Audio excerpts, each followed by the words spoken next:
Olá! Hoje a gente vai mergulhar na história da família Silva. Uma família que estava, sabe, por um fio, à beira do colapso mesmo.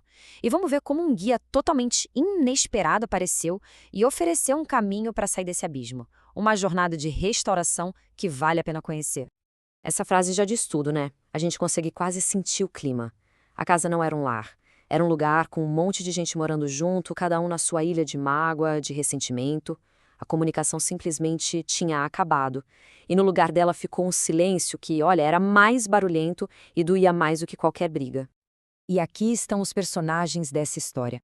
Cada um com seu próprio esconderijo, seu refúgio para fugir da dor. O pai, Carlos, mergulhado no trabalho. A mãe, Ana, se perdendo nas tarefas de casa para não ter que sentir. O filho adolescente, Pedro, vivendo dentro dos fones de ouvido. A filha, Sofia, com o sarcasmo como um escudo. E o pequeno Lucas com seus pesadelos. Eles não eram uma família, eram um verdadeiro arquipélago de solidão. Mas é como dizem, né? Às vezes é lá no fundo do poço que a gente encontra um jeito de subir. A crise dessa família estava prestes a ter uma virada, e num lugar que ninguém imaginava. A cena é de pura derrota. Dá para imaginar a Ana, sentada ali no banco da igreja sem conseguir nem rezar. As lágrimas dela caindo em silêncio, um sinal do desespero total, enquanto o resto da família mal prestava atenção. Ela se sentiu uma completa fraude naquele lugar de fé. E é nesse exato momento que um senhor, o senhor Jorge, se aproxima e entrega para Ana uma pasta de couro antiga, bem gasta. Ele conta que aquele guia salvou a família dele do que ele chamou de ruína fumegante. O ponto principal aqui é esse: ele não ofereceu mágica, ele ofereceu um mapa, uma direção, um passo de cada vez. E dentro daquela pasta, a Ana encontra isso: um manual prático, com uma tarefa por dia. E a reação do Carlos? Ceticismo puro. Ele chegou a chamar o guia de autoajuda espiritual para gente fraca. Isso já mostra o tamanho do muro de orgulho que eles teriam que derrubar. E assim a jornada começa. A Ana, mesmo com toda a resistência em casa, decide dar o primeiro passo. E a primeira lição é surpreendente. A mudança não ia começar com ela apontando o dedo para os outros, mas olhando para si mesma. Essa atitude dela foi como uma bomba de silêncio na casa. O Carlos estava esperando a briga de sempre, mas em vez disso, recebeu compreensão. Isso o desarmou completamente. Foi a prova de que uma pequena mudança de atitude pode quebrar um ciclo gigantesco de conflito. O guia era cheio de princípios práticos, como esse de guardar a língua. E o teste para isso veio logo. O pequeno Lucas derrubou uma jarra inteira de suco. O normal seria uma chuva de críticas, né? Mas a Sofia, que era a rainha do sarcasmo, influenciada por aquele clima diferente, escolheu ficar quieta e ajudar a limpar. Uma vitória pequena, mas que foi gigantesca para eles. Esse aqui foi um passo fundamental. A Ana conversou com o Carlos, mas não para acusar, e sim para perdoar. Ela fez isso não para livrar a barra dele, mas para se libertar daquele veneno da mágoa que ela carregava. A reação dele foi o silêncio, mas a vulnerabilidade que ela viu nos olhos dele mais tarde mostrou que o perdão, mesmo não consertando tudo na hora, abriu a porta para a cura poder começar. A família estava progredindo, sabe, devagar, com dor, mas estava. Só que é bem nesse momento que eles enfrentam o maior desafio de todos. Uma crise que tinha tudo para destruir o pouquinho que eles tinham conseguido reconstruir. A empresa do Carlos anuncia uma reestruturação. A proposta é direta e brutal. Ou ele aceita uma transferência para outra cidade, ou é demissão.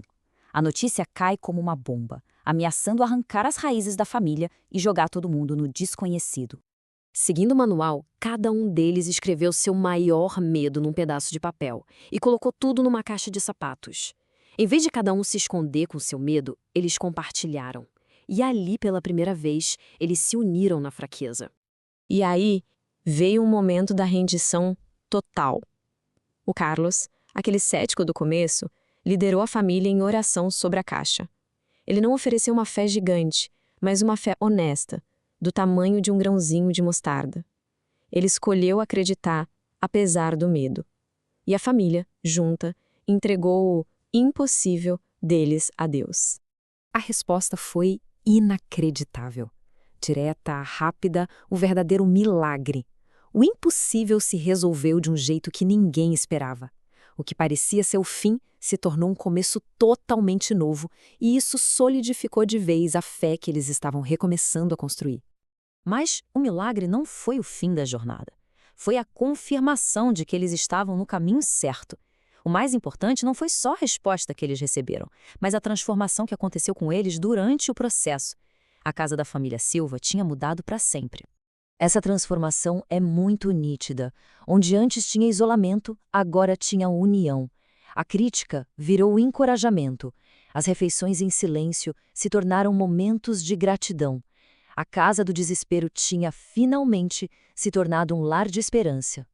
E essa transformação não ficou só no sentimento, não. Ela foi sustentada por hábitos novos, bem concretos. Rituais diários e semanais que serviram como argamassa para os novos tijolos daquele relacionamento, garantindo que a reconstrução fosse para valer. E este gráfico ilustra brilhantemente a mudança mais profunda de todas. A comunicação, que antes era uma arma, virou uma ferramenta para construir. Eles aprenderam a ouvir, a encorajar, a usar as palavras para criar pontes e não mais muros. No 30º dia, eles fizeram essa declaração, todos juntos. Não era uma promessa de que seriam perfeitos, mas um pacto, um combinado sobre a direção que seguiriam. Uma decisão consciente de alinhar o propósito da família a um propósito maior. Isso solidificou tudo o que eles tinham aprendido. A jornada da família Silva começou com um passo só. Um pequeno ato de humildade da Ana. Isso tudo deixa uma reflexão no ar, né? Nas nossas próprias vidas.